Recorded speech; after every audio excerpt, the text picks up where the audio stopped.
దైవ నిర్ణయాన్ని ఎవరూ మార్చలేరని శ్రీకృష్ణుడు అర్జునుడితో ఇలా చెప్తాడు. అర్జున, ఈ దైవ నిర్ణయాన్ని ఎవరూ మార్చలేరు. పూర్వం జరిగిన ఒక కథ చెప్తాను విను అని అర్జునుకు ఈ కథ చెప్తాడు. పూర్వం ఒక ఊర్లో ఒక భక్తుడు ఉండేవాడు. ఆ భక్తునికి ఒకానొక కొడుకు ఉండేవాడు. ఆ కొడుక్కి ఏదన్నా గురువు, దేవుడు ఇలాంటివి చెప్తే ఆ కొడుకు వినేవాడు కాదు. గురువు లేడు, దేవుడు లేడు, ఏది లేదు అంటని ఆ పిల్లవాడు వినేవాడు కాదు. ఆ తండ్రికేమో వీన్ని ఏదో ఒక భక్తిలోకి, దైవభక్తిలోకి దించాలా, ఏదో ఒక గురువు దగ్గర శిష్యుడిని చేయాలని వాళ్ళ తండ్రికి ఉండేది.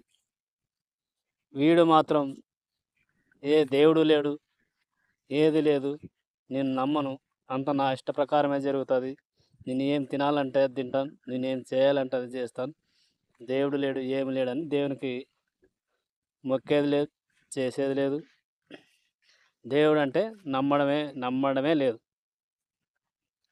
అలా వాళ్ళ నాయన సరే వీన్ని ఎంత చెప్పినా ఏమి నమ్మడు, వీనికి ఎవరో పెద్ద గురువులు వస్తే తప్ప, ఆ దైవమే వస్తే తప్ప చెప్తే వీడు నమ్మతట్లేడు అని కొన్నాళ్ళు ఇడిచిపెడతాడు. అట్లనే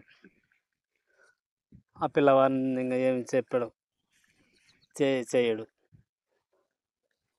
అప్పుడు కొన్నాళ్ళకు ఆ ఊర్లోకి ఒక గురువు వస్తాడు. ఒక గురువు వస్తే వీళ్ళ నాయన ఏదో పిల్లవాడిని అటుకు పంపితే కొంచెం ఏదన్నా తెలుసుకుంటాడని చెప్తే, లేదు నేనేం పోను చేయను, అటువంటిది ఏమీ లేదు అని, దేవుడు లేడు ఎవరు లేరు అంటే, లేదు ఎట్లయినా కానీ పో, కనీసం ఏమి ఒక చూసానా రాపో అని ఆ పిల్లవాడిని వాళ్ళ నాయన కొంచెం అట్లనే పంపిస్తాడు బాధ పెట్టి. సరే మా నాన్న మాట పూర్తిగా ఇంత బాధపడతాడు, ఏదో పోయి వద్దామంటని ఆ గురువు దగ్గరికి ఆ పిల్లవాడు పోతాడు. పోతే నువ్వు ఎవరు, ఏం కథ, ఎక్కడి నుంచి వచ్చావని ఆ గురువు నన్ను అడిగితే, నేను ఇట్లా పలానా గారి నుంచి వచ్చిన, నా శిష్యులు అంతా మేము ఇట్లా వచ్చినాము, పలానా ఊరు పలానా అంటని ఆ గురువు చెప్తాడు. అప్పుడు ఈ పిల్లవాడు ఆ గురువు ఏమంటే, ఏదైనా అంత దైవ నిర్ణయం ప్రకారమే మేము ఈ ఊరు చేరుకున్నాము, ఇక్కడ వచ్చినామంట అని ఆ గురువు అంటే, ఈ పిల్లవాడు దేవుడు లేడు ఏమి లేడు, దేవుడు ఎక్కడ ఉన్నాడు, అంతా మన ఇష్టానుసారం నిర్ణయం ప్రకారమే జరుగుతుంది అని ఈ పిల్లవాడు అంటాడు. లేదు నాయన, అంత దైవ నిర్ణయం ప్రకారమే జరుగుతుంది అని ఆ గురువు చెప్పిన ఈ పిల్లవాడు వినడు. అప్పుడు ఆ గురువుని ఈ పిల్లవాడు, నేను ఈరోజు ఏమి తింటాను అని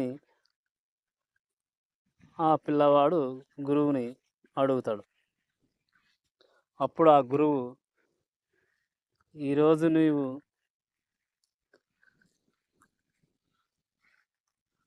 లడ్డు పాయసాలు తింటావు అని ఆ పిల్లవానికి గురువు చెప్తాడు. నువ్వు ఏం తినాలన్నా, నీ సొంతం తిన్నా కానీ దాని మీద నీ పేరు రాసి ఉంటేనే తింటావు, లేకపోతే నువ్వు తినలేవు అని చెప్పిన ఆ పిల్లవాడు వినడు. సరే నేను ఈ లడ్డులు పాయసం ఎలా తింటాను అని అప్పుడు వాళ్ళ ఇంటికి పోయి వాళ్ళ ఇంటికాట నుంచి చెప్పకుండా అడవిలోకి వెళ్తాడు. అడవిలోకి దట్టమైన అడవిలోకి పోంగ పోంగ ఒక మర్రి చెట్టు ఉంటుంది. ఎండకి నడిసిపోయి ఆ పిల్లవాడు అలసట చెంది ఇంటికాడంటే ఎవరైనా ఏదన్నా కానీ పెడతారు. మా అమ్మ చేసి పెట్టచ్చు, లేదా ఇంట్లో పక్కల వాళ్ళు చేసి పెట్టచ్చు పాయసము, లడ్డు అని. ఆ పిల్లవాడు అడవికి పోతాడు. ఆ అడవిలోన ఆ దట్టమైన చెట్టు కింద ఉండి ఆ నీడకి కాసేపు పండుకొని ఈడ కింద ఉంటే కూడా ఎవరన్నా ఏదైనా తెచ్చి పెట్టచ్చు పాయసము అని పైకి చెట్టెక్కి ఆ మర్రి చెట్టు మీద కూర్చొని ఉంటాడు. ఆ మర్రి చెట్టు ఎక్కగానే ఈ పిల్లవానికి అలసట వచ్చి ఆ పిల్లవాడు నిద్రపోతాడు. నిద్రపోయిన తర్వాత అటు నుంచి కొంతమంది అక్కడ వేరే దేవుడిని చేయడానికి పోయి వాళ్ళు దాసంగం పెట్టి లడ్డు పాయసం వాటితోటి దేవుని చేసి స్వీట్ తోటి వస్తూ ఉంటారు.